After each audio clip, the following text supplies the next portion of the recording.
Hi, it's Ian. Welcome back to 30 Days of Knife Skills.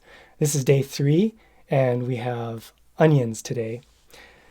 So onions is something that I'm always using constantly, and there's a lot of different things we can do, but the first thing I always do is to cut the ends off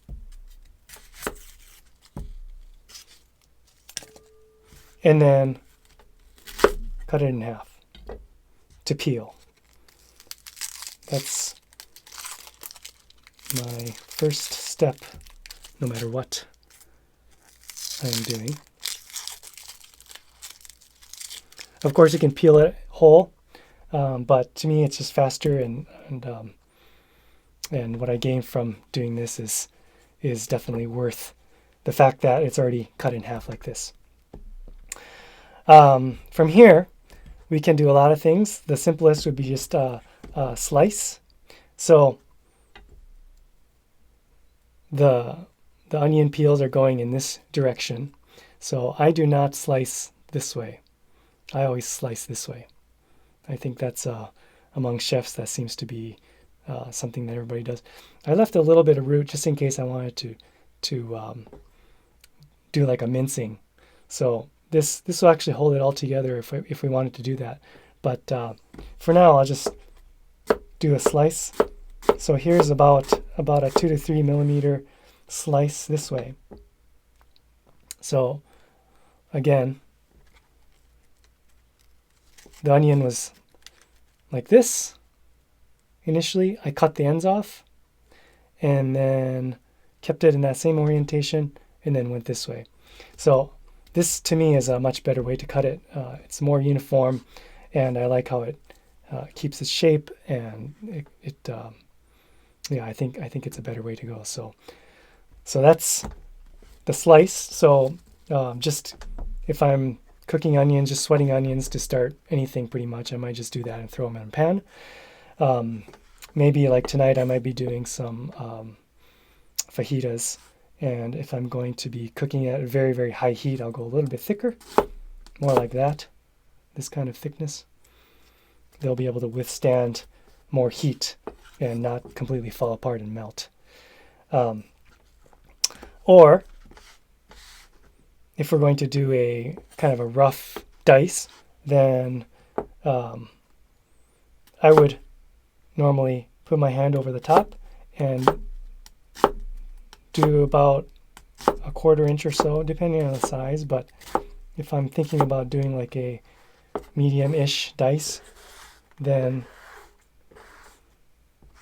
that was about 10 cuts. Turn it and then going this way. So we have not complete uniform, but I think close enough for our purposes. So this would be for a lot of things like tomato sauce or soup, or a lot of different applications for kind of not finely minced, but not super coarse either, kind of in between.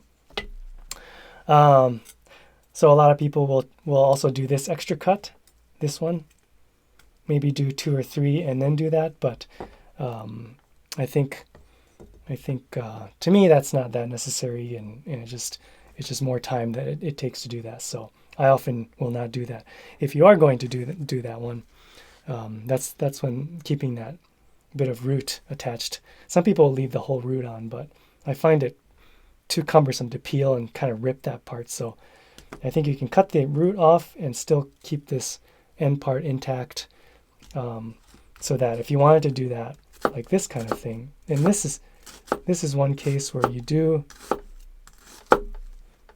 it's very helpful to have a knife with a tip compared to like a nakiri, a squared off tip one. It's a little bit easier if you have a pointed tip to do that.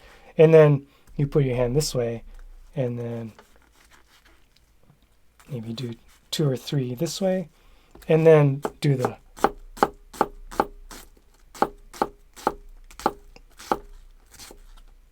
and then toward the end, you have that root end, so you might need to clean up a little bit of some of the bigger pieces like that. You might need to just clean it up a little bit. So takes a little bit longer. Yes, it is more uniform, but usually for my own home use, it's going to be this, and I'm not that worried about it. That's pretty much it. Large pieces, of course, we could do the same thing, but instead of doing 10 cuts this way, maybe I would do, for very big pieces, 2 or 3, and then 2 or 3 this way, just like we were doing with potatoes the day before, and so on. So you can just based on how many cuts this way and then this way, but it's pretty much the same exact technique for onions.